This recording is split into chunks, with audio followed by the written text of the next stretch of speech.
Le Léman, un miroir calme posé entre la Suisse et la France. Un lac qui respire avec les saisons. Mais sous cette surface lisse, il garde ses secrets. À Saint-Gingolph, un village coupé en deux par une frontière, on vit au rythme de l'eau. On pêche, on se baigne.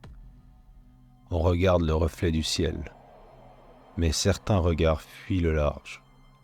Parce qu'ici, depuis 1963, le Léman a laissé un vide et une légende. Le jour du naufrage, le 4 novembre 1963, 4 hommes du village embarquent sur une barque nommée l'Aubonne.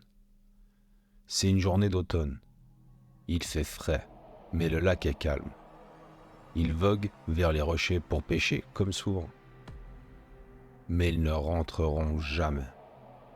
Le soir venu, les familles s'inquiètent. Les heures passent, les lumières du quai restent allumées toute la nuit. À l'aube, on retrouve la barque vide, échouée près de la rive française. Pas de sang, pas de traces de lutte, juste le vent et le silence. Les recherches commencent, plongeurs, sonars, gendarmes. Un seul corps est repêché, les 3 autres jamais retrouvés. Ceux qui restent, dans un village comme Saint-Gingolph, tout le monde se connaît. Et quand on perd 4 visages d'un coup, le deuil est lourd. Les mères pleurent, les épouses attendent, les enfants posent des questions. Et peu à peu, les réponses deviennent floues. Une vieille femme du côté suisse raconte qu'elle entend frapper sous son plancher, certaines nuits. Un vieil homme jure qu'il a vu un visage dans les roseaux. Le prêtre bénit le lac, mais il n'ose pas dire la messe pour les disparus. Parce que selon la tradition locale, on ne prie pas pour les âmes qui n'ont pas touché terre. Les premiers signaux. En 1965, 2 adolescents affirment avoir vu une silhouette debout sur l'eau un matin brumeux. Elle ne bougeait pas. D'autres parlent d'une montre repêchée, arrêtée à 21h17, l'heure présumée du naufrage. Une barque se renverse sans vent. Une fillette hurle « Maman, il y a un monsieur dans l'eau, il me regarde ». On rit d'abord, puis on évite le lac, les jours sans soleil. Le temps, l'oubli et le retour. Les années passent, le Léman redevient un lieu de baignade. Le souvenir du naufrage s'éloigne, pour ceux qui n'étaient pas là. Mais certains anciens disent qu'il ne faut pas tourner le dos à l'eau la nuit.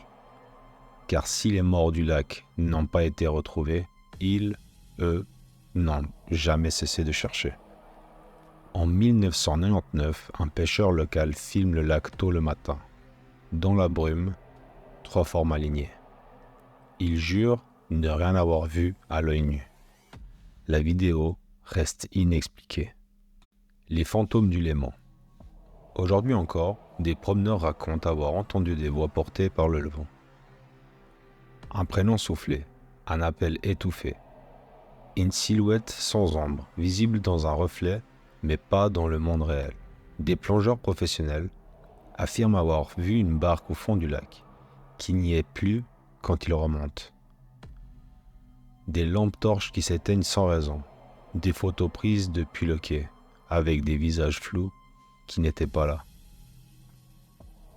Ce que le lac ne dit pas. Le Léman est immense, il a pris des vies, comme tant d'autres lacs. Mais ici à Saint-Gingolph, les absents ne se sont jamais tus. Et parfois quand le brouillard tombe sur l'eau, certains affirment que si on l'écoute bien, on entend ramer.